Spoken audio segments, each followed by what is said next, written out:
Well, good morning, ladies and gentlemen. Welcome back to the Heads Up podcast for another week. Good morning to you, Neil. Interesting times at Trentham last Saturday, it'd be fair to say.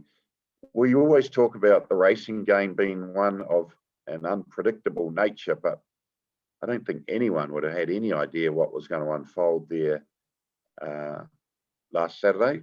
Bizarre scenes, to say the least.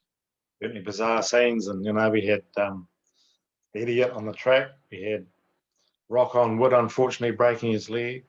Waisaki with a fantastic win. And a really good crowd there too. Fantastic noise that was coming through on the TV. And you were there, so what was it like on course?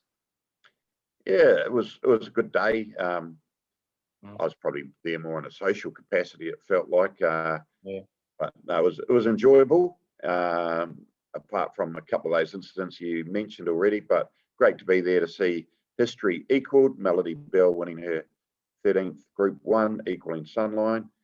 So no, it had a lot of things to it, but we'll touch on a couple of them. But I guess we'll never know, Neil. The way Melody Bell won the Thorndon, you wouldn't say she was dominant, and where Rock on Wood was situated at just prior to the unfortunate incident where he broke his leg. Coulda, woulda, shoulda. I don't know. I reckon he would have won that race. I agree. Racing's all about opinions, and yeah, I agree. And my IMHO, in my humble opinion, I think he would have won too. So, but it doesn't make it any better for the Connections. Just travesty, really, in terms of a horse that they turned down big money for as a 3-year-old. Was a family horse, ridden by Ryan, trained and part owned by his mother and his auntie and his grandmother in the ownership as well. That's the crazy thing about racing, isn't it, Neil? You just never know what's going to happen. And he looked so well before the start. I thought, I actually put some more on him. He looked so well. I thought, this horse is ready to win. And anyway, that's racing. But, Waisaki, that was a really interesting race, wasn't it? I know Alan Sherrick was keen to get him off the fence, but he just couldn't, the way the race was run. But she did get her off at the right time in the end, didn't she? Yeah, just charged through the middle and was strong to the line. And I guess his last 2 runs at Awapuni and Trentham, he was really attacking the line each time, and he did that again in the Cup. And gee, those people that got the 41s and 850 a place, they'd be loving life when he hit the front at the 50-metre mark. What a great training effort by Alan, and a good ride by Sam Collett. And the old plan, when a plan comes off, a plan that's been in the making for, I'd say, more than 12 months. I was told this horse would win the Wellington Cup last year, and he didn't really come up at all. And so backed off, had a spell, came back after lockdown, and perfectly placed by Alan to get into the Cup at the right weight, peaking at the right time. And when it all comes off, it must be very satisfying. I wasn't one of the ones that had tickets on at 41s, but well done to those that did. Yeah, no, well done. And he's going to the Adelaide Cup, was the talk before the race, but any talk about going to the Melbourne Cup? Melbourne Cup? This seems the ideal Melbourne Cup. It's a good year for it too, because a lot of overseas horses won't be coming over, but he wouldn't be qualified. Like, even winning that race is only a Group 3.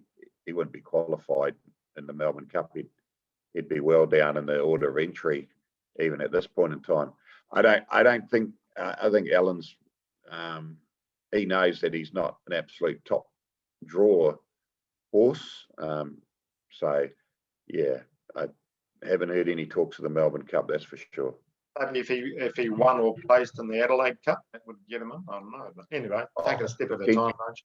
Potentially, but even then, I still think Alan's realistic enough to know, even maybe without the full international contingent, that it's still a very hard race to win. But hey, stranger things have happened, Neil. Yeah, he's a lovely looking, strong horse. But what else on Saturday? No, we'll touch on that idiot later on. But anyway, we've got a couple of good races tomorrow in your local stamping ground, New Plymouth, haven't we? And the track's looking pretty good. You had a look out there at all, or Yeah, I'm here at the moment on track. I was running late for our podcast. So I haven't had a chance to get out there and have a look at it, but I'm sure Okay. track manager Darren Gooden will have it in tip-top order for Saturday. It's pretty windy out there at the moment, sun shining, warm days, Yeah. plenty of irrigation. So I'd be expecting a dead 4 posted tomorrow morning, and then maybe halfway through the day gets upgraded to a good 3. That would be my pick. So it should really suit most runners, you'd like to think, there tomorrow. We'll start with previewing race 7, the Fast Track Insurance Oaks Prelude. What do we got here, Neil? We've got a $4 favourite in Sumi, trained by our friend Alan Sharrock again. He's got Signora Nera in there as well. Cambridge Visitor Providence Provides is there at 5s. Lily's Lady, win a good race last time in the Royal Stakes, is at 440. So pretty even betting field. You spotted one there, Neil, that you like? Yeah, I have, and like you say, you mentioned 5 or 6 there, and they've all got chances. So it's not a race you'd unleash in, but I like Providence Provides. I was really impressed with that one at Hastings. There were 5 1400 metre races that day. She got out, sat second out, relaxed nicely, hit the lead, and extended nicely with a couple of taps over the backside. She really did take off, and she was strong through the line. She got a long neck like a giraffe. Good sign that she'll see out more distance. And I thought from the draw she'll be on pace, and I thought 5 and 2 was pretty good each way money. So she's the one for me. Bit of confidence in the camp too, I believe. So that augurs well. Yeah. Sumi's one of those horses. It's got all the ability in the world, and I'm sure it's clocked a few pretty impressive last 600s when you've been doing the sectionals, Neil. But It has. it's no good if you're still only running on for 4th or 5th. You can say, oh, we ran the fastest last 600, but punters want their horses to be crossing the line first, and she doesn't seem to be able to do that all the time. Just always got that flashing red light, coming home late. Blinkers go on. Wonder if that will just make us settle a bit more handy to the speed. Obviously, gun jockey on board, so should be the hardest to beat. But you're right, Providence Provides will be up near the pace, and Sumi's probably going to still get back a tad. So Sumi's going to have to be good to beat Providence Provides, I'd suggest. Yeah, definitely, and even a horse like YOLO, I think she's still an Oaks chance. She ran on nicely at Trentham after getting too far back and running on nicely. She'll get back here and run on well, but I think she's by Z, same size Waisaki. So, I think Oaks will be ideal for her. She'll get back though from that wide draw on a nice. 1800 short run to that first bend, drawn 16, definitely go back. She'll be last, you'd think. Crucial, yeah. Pretty hard to make get past 14, 15 other runners. So yeah. But no, it should be a good race. You're right. Might provide a bit more of a guide to the Oaks, and of course the race next week at Te Rapa will do that as well. The Phillies Classic over 2000. So not too far away, the Oaks now. We're only we're 7 weeks away from the Oaks. The Cup race though, the Powerworks Taranaki Cup, the following race 8, got a very warm favourite here, Concert Hall, Group 1 winner at its last start, and gets in very nicely at the weights, given the set weights and penalties conditions of this Taranaki Cup. Hard to see her beaten, really, isn't it? Like the drop back, freshen up a month off, drop back to 1800s, only going to suit as well. Danielle Johnson riding, good barrier draw, plenty of ticks in the boxes for Concert Hall, Neil. Yeah, too right. And you look at a field like that, you see $1.75 rate, and you think, oh, gee, how can I find a way of getting that favourite beaten? And I just can't. Only way she can get beaten is through bad luck. But I don't think she'll get bad luck because we've got Camino Rocoso in there. He's going to lead out and set a decent tempo for sure. And there's horses wider out that'll go forward as well. So, and she does have early speed. So I can see her settling about 8th, 9th down the line from the good draw. And only bad luck will be there. So if you're looking for a multi-maker, she looks the one for me. just can't see anything better. Maybe the only one I like to beat is actually Camino Rocoso. They leave it alone, it could hold on and might be a good face bet at decent odds. So. Yeah, it all depends. Like, he can often get out by 10 lengths, or sometimes he just sits there and only leads by a length or so. Yeah.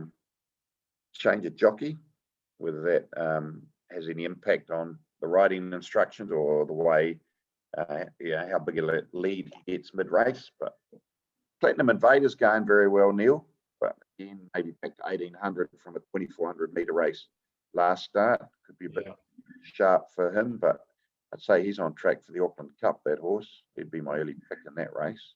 Oh, definitely. Probably, again, you'd like to see him hitting the line, but maybe only for third or fourth tomorrow, but that'll clean him up nicely. I'll tell you what, Neil, if number 10, Bluey's Chance, wins the Taranaki Cup, would that be probably the greatest training effort of all time, to have a horse run second over 3200 and then a week later be able to win over 1800? Yeah, it would be. Actually, I'll tell you what, his horses are going really well. He had a horse that won at Riccarton last week in a really good time, won a maiden there. So paid good money too, from memory. Yeah, that did. Kenny Moore, we refer to, a man, he used to train trotters here in Taranaki, would you believe? Oh, right. Didn't know that.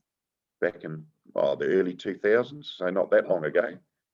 Yeah. Oh, very good. Oh, that's good to know that. That was a good, tough run last week. So if Camino Rocoso goes out and Bluey's Chance sits on his hammer and they go, hammers and tongs, it'll be even. You've got Shadows Cast. He drops back in class and nah, I just can't see Constable getting there. And you're looking for a way, only bad luck beating a horse, they usually win. So anyway, two good races. There's good races earlier on too. Got our old mate Gerda in the first race. I'll be asking, how's Gerda going to go? Well, Will we jinx it? Nah, well, I think it'd be fair to say, even Sam Collett would admit, it wasn't her greatest ride last time, but that's the rub of the green, and a victim of circumstances. Certainly wasn't all Sam's fault, just the way the race panned out and the gap closing at the wrong time. But was she going good enough to win? No, probably not. Would if she run a place? Maybe. She picked herself up all right, though, didn't she, Neil? She ran the fastest last 200 of that race. Yeah. Better draw. You'd like to see maybe. Well, she drew one last time, but the track was not really the place to be on the inside, so the plan was always to go back. Yeah. But better draw first race. If she can race a bit handier, she's got the ability to win this race. But yeah, she's running out of chances for mine, just quietly, Neil. I don't know, back in class, 2 kgs off, like you're saying, going to settle in a good spot. So I'm not going to give up. I'll tell you, he's a dead set winner tomorrow. Which race? Also, we I don't know if we did spruik it on the podcast. We might have. Darcy Labella in race 6. One at Otaki. It's a pretty smart animal. Yeah. Into $1.80. Maybe that's the other multi-filler on the day. Track work being outstanding. It's a horse with a ton of ability. Good draw. Daniel Johnson. Just run to the back of the tote, I reckon. Yeah, I concur with that one. She was impressive and a lot more improvement coming out of her too. So that's good to hear. Right, yeah.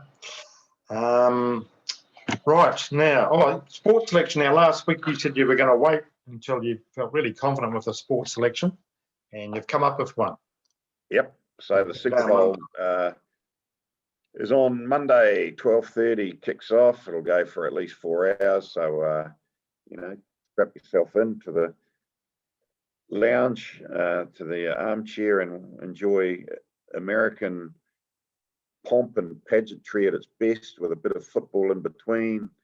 But no, I'm looking forward to this game. You'd say it's the young up-and-comer, probably the next big thing in American football in terms of quarterbacks. Patrick Mahomes, he's already won one Super Bowl last year up against Tom Brady. Yeah. I call him the greatest of all time, Neil. He's won 6 Super Bowl rings.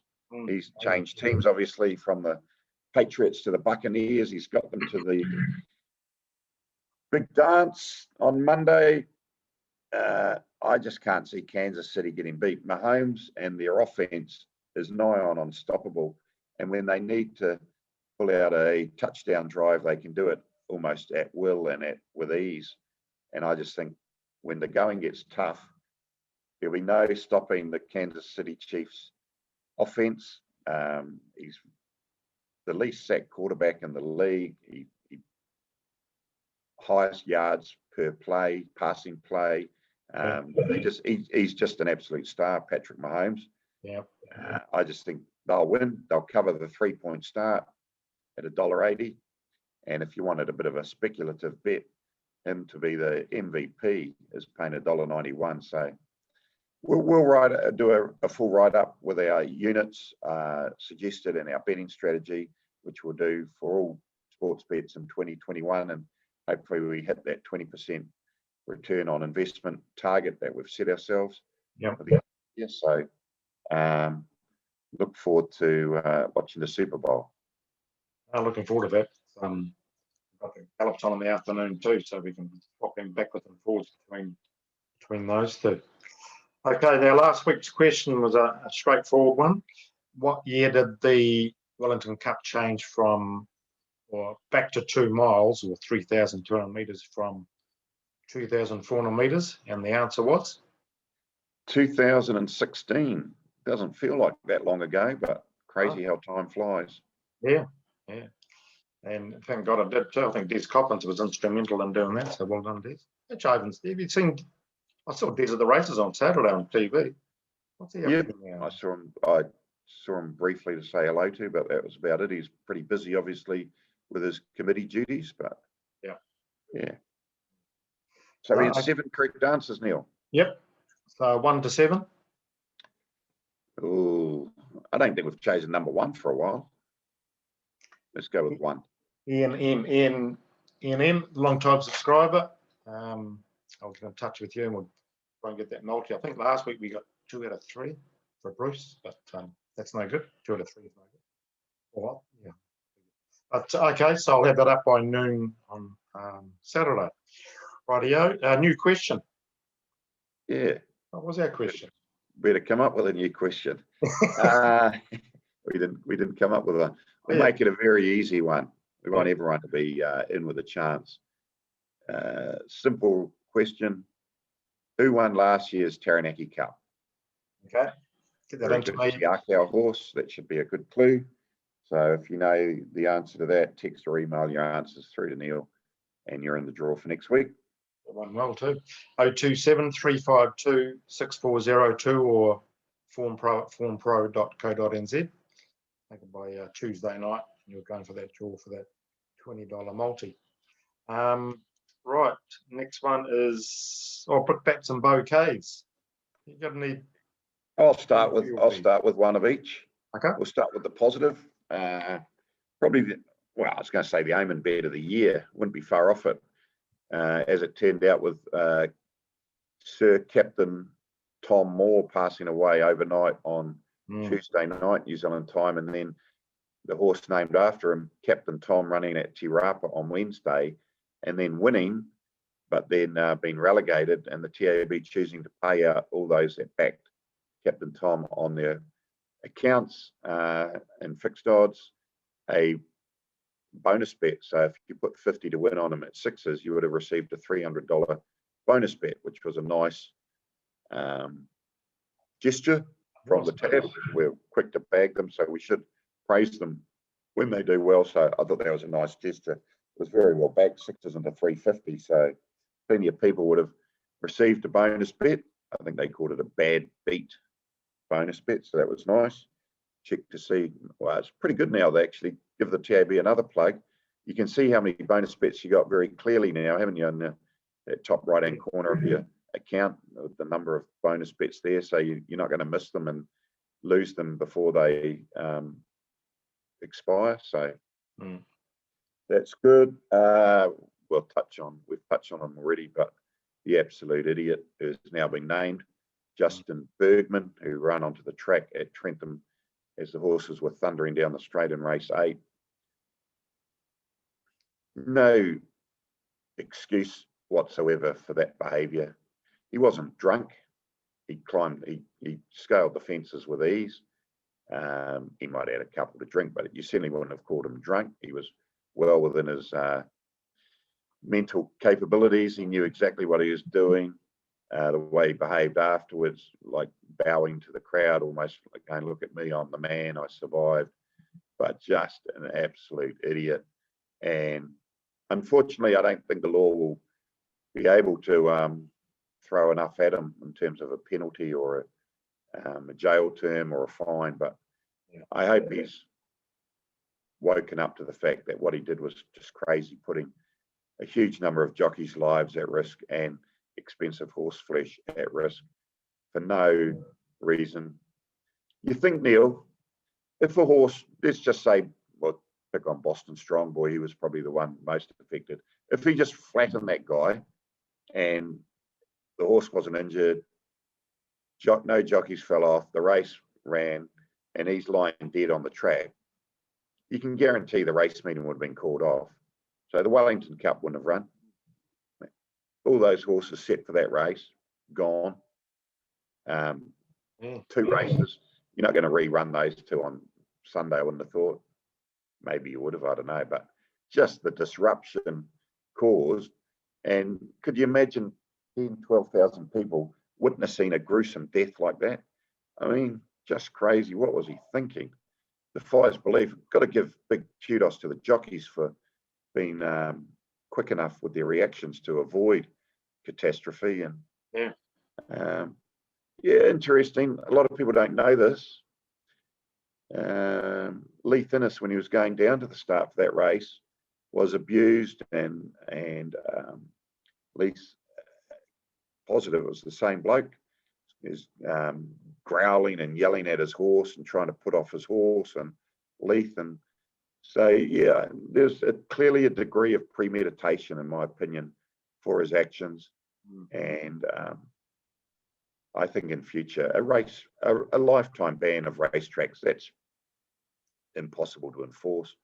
I think racetracks in the future need to have an automatic $5,000 or $10,000 fine if you set foot on a racetrack unlawfully, or like they do at the Melbourne Cricket Ground, and really deter any potential copycatters doing what he did in the future. Rant over, Neil. No, good on you. Like you say, it could have been just so much worse, and it could have been the Cup he could have done it in. Would have been even worse, and tired horses, even more tired horses staggering around. He was just lucky he didn't panic the last second and run and cause carnage, and horses would have jumped the fence, the outside rail, and maybe gone into the crowd. It just defies belief about what could have happened. But hopefully the law deals to him really strongly. No, it was just crazy. In fact, I'm like T. Lee, I didn't see him during the race. But what's Bevan Swinney talking about? When he went back and showed the replay, you could see it clear as day. But did you see it live? Yeah, I saw it live. It kind of threw me, obviously. And yeah, I was like, what the hell's going on here? Just bizarre. T. Lee was focused on the horses, and probably in the end it was good that he didn't see it, because it didn't distract him from calling the finish, and he called that well. And Ruby Rocks winning the race, but just bizarre. And you see the head on, and you see a few videos from the crowd that down at that part of the track by that chute in the rail, and you just shake your head and go, how did something more serious not occur? Good to see too. People might be wondering, Boston Strong Boy, his connections were paid their stake money, even though he was deemed a late scratching, as an ex gratia payment, so won't show up in his record as having received that stake money. And the lucky recipient, you could say, Neil, was the horse that finished 15th, got promoted to 14th, and received some stake money because Boston Strong Boy was scratched. So, the bright side ever. Just bizarre. Anyway, you've got an observation from Saturday too at Trentham. Yeah, just before we go on to that, in that race, Jonathan Riddell was riding past the guy, and he raised his hand with his whip, about to hit the guy, but seemed to back off at the last moment. But you said that. I asked Jonathan about that. He said, he's just a bit too far away. I wonder if he would have got a warning from the Stipes for excessive whip use. That's about all there. I'm sure he would have got an absolute round of applause if Bloody it oath. smacked him on the face and knocked a bit of sense into the guy. But yeah, no, he was just a bit too far away, Jonathan said. So, yeah. That's the stupidest thing I've ever seen in my life. I'm sure you have too. But yeah, no, it's something I saw on Saturday when I was watching Melody Bell's race, and after the race, you saw Opie Boston get off and was all quite emotional too, being her 13th Group 1 win. But gee, he looked terrible. He did. He was obviously dehydrated. He'd been in the sauna and couldn't make the weight earlier on in the day. And the question has to be asked: is it safe for someone, not just picking on Opie, but for any rider, to ride in that state of dehydration when you are in control of a 500 kg or more horse? Is it safe? And if it isn't safe, who makes the call? Does the jockey? Does the stewards? I think it's a combination of the stewards in consultation with the course doctor. If they deemed Opie not physically able enough, given the wasting that he had to do to make the weight. So yeah, there are processes in place. I'll follow up exactly on what they are and report back to you next week, Neil. Yeah, no, he didn't look a well man, Opie, but at the end of the day, as he is the ultimate professional, he got the job done. So yeah, no, I'll take a note of that and follow up on and come back to you with what the process is. Oh, that'll be interesting, eh?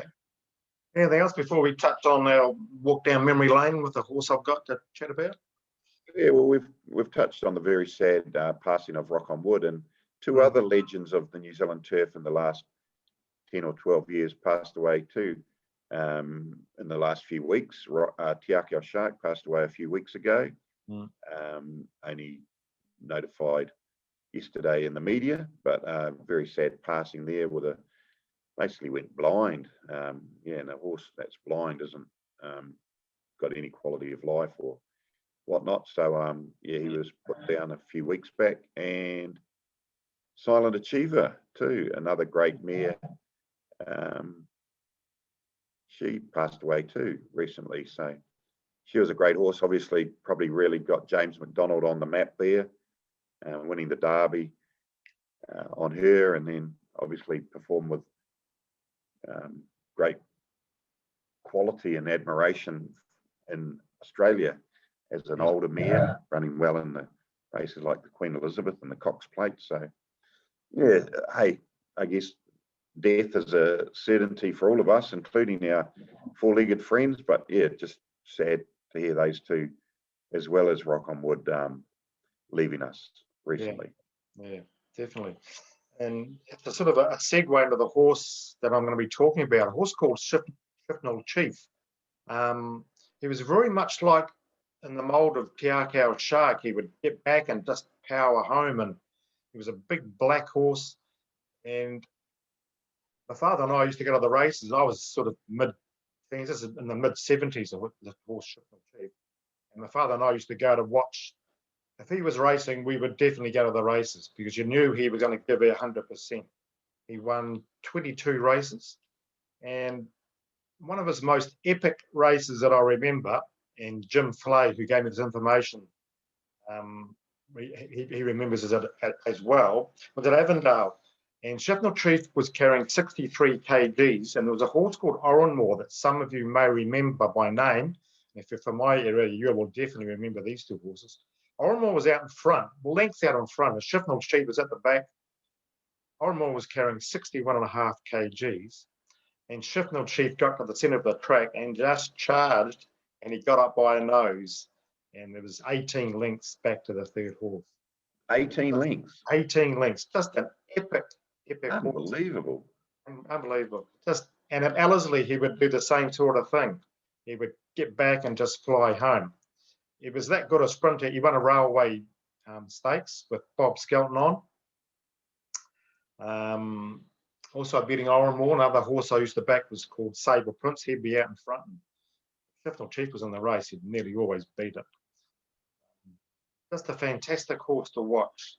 How many starts did he have, Neil, to accumulate 22 wins? 70. Where is it? Can't quite see it offhand there, but would have been about 40 or 50 starts, I think, because he used to win quite often.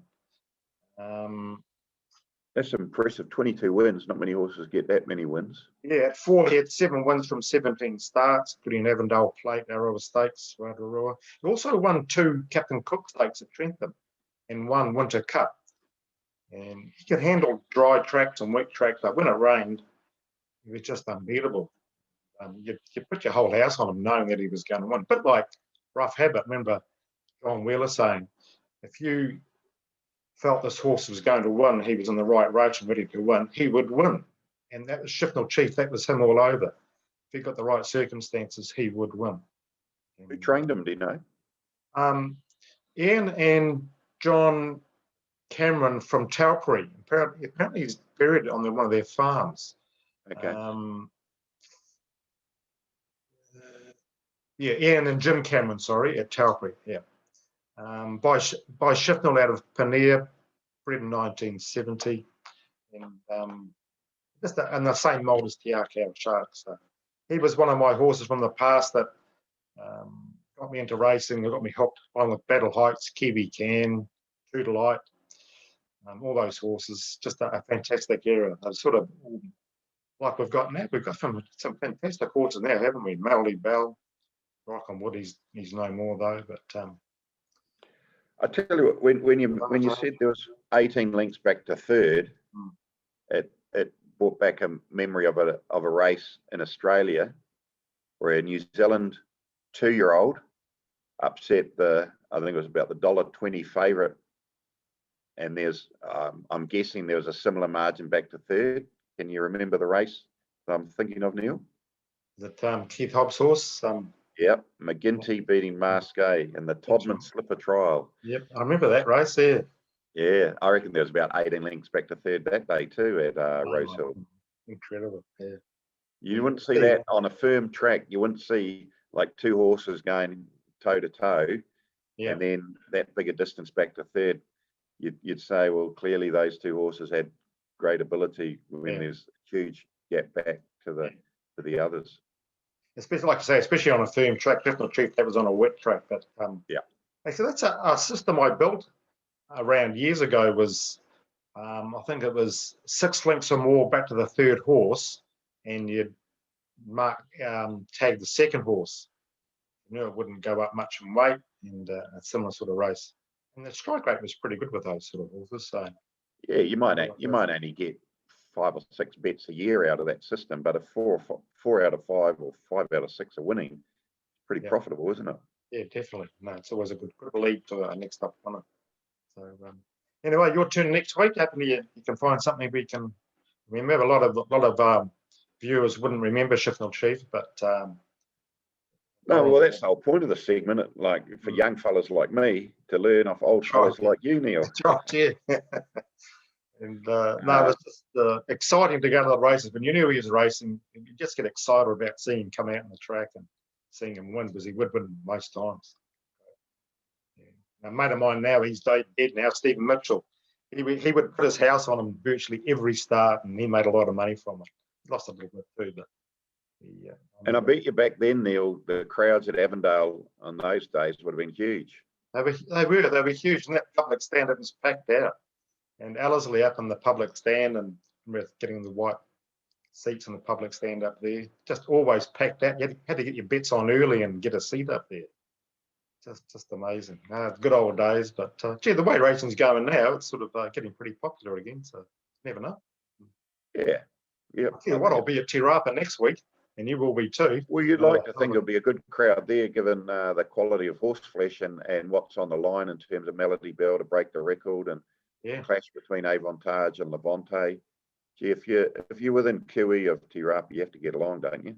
Oh yeah, you've got to be there. Legends of Racing is going to be on too. All these ex-jockeys going to be riding, I think, hopefully, in a race. Well, quiet sort of race down the straight. It should be. Hopefully the weather does its thing and looks after the track, and we have a great day of racing out there. But we've got some good stuff coming up anyway. Anything else you want to mention before we sign off?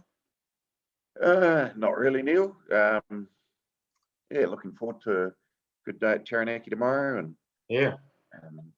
Taranaki. I might pop down there on Monday, watch the Super Bowl from Taranaki in between races, and yeah, no, it should be a good long weekend. And I see we're getting another long weekend, Neil, middle of next year. Yeah. Is it a Monday? I presume it's a Monday, You'll be isn't it? looking forward to celebrating Matariki, won't you? Yeah, too right. I will look forward to any holiday, but Yeah, a good another day. holiday. Was it a Friday? Was it a Friday or Monday they're going to have it? Next year it's a Friday, which I was thinking it'd probably be, I'd say it will be the Friday before the Kiwi Fruit Cup meeting at Tauranga. So Oh, they yeah. could make a good weekend to come to the Tauranga races on your long weekend in June. Yeah. Yeah, why not? Yeah. I'm going to get out of the house. Hopefully, we aren't in that L word lockdown. Okay, rightio. Anyway, have a great weekend, everybody, and looking forward to next week's heads up. And we preview the big races at Te Rapa, and hopefully we've found a couple of winners for you for today as well, for Saturday as well.